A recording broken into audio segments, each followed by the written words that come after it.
Tonight, we have really great news to report. The crisis in East Palestine is over.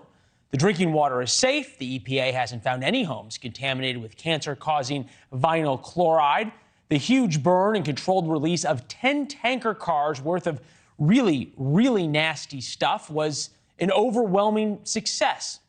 Seriously, look at the cloud of smoke over the town when they burned it off. My producer, Andrew Roberts, wrote, "This is bad. Imagine the cloud over the town if they did nothing and let the car explode." This is in America. All of the scary pictures, guys in hazmat suits, well, allegedly that is now all over.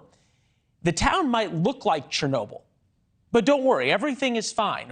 Of course the EPA wore hazmat suits because something really awful spilled. Actually, 3 or 4 different really awful chemicals spilled. But normal folks, like you and me and the folks who live in East Palestine, Ohio, don't worry, go back home, everything's going to be fine. Here's the state's governor. We continue to test the air, we continue to test the water, and we've done that really since the beginning. And before we told them they could go back, we had readings that indicated the air was just pretty much what it was before. Of course, and all of the dead fish and animals that are in the streams and the farm animals, the livestock, it's not like they died from contaminated water or soil. All the chickens that are reported dead, don't worry about them. It's all going to be just fine. Just a coincidence, I'm sure, that all the fish are dead. The governor tweeted, East Palestine, new water testing results show no detection of contaminants in East Palestine's municipal water system. With these test results, the Ohio EPA is confident that the municipal water is safe to drink. Twitter had the best reply, as it often does. You first. Here's the problem for the EPA and for Norfolk Southern, and to a certain extent for Ohio's governor. The people of East Palestine just don't believe it. They know something is wrong. We're going to get to Desiree Walker in a minute. She's near now 90 feet away from some of the train cars. The train cars are still in her backyard, but people in East Palestine know the history of towns with huge environmental problems.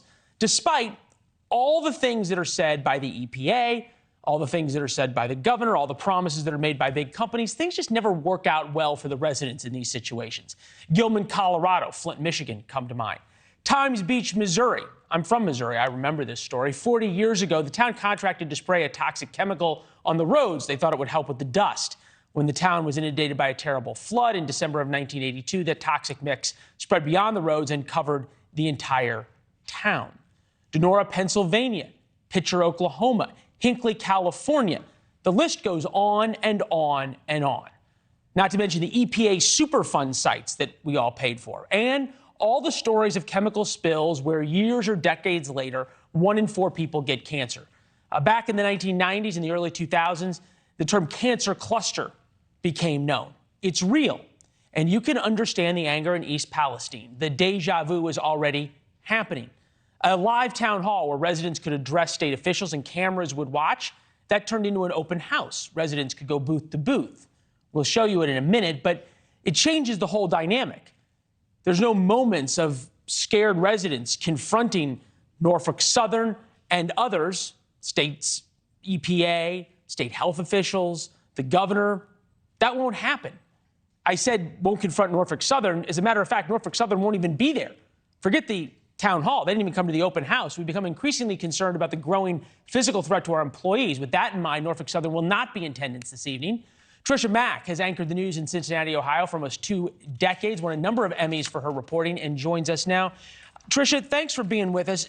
Are we sure yet that we have an understanding, forget how to clean this up, but how bad in totality this is?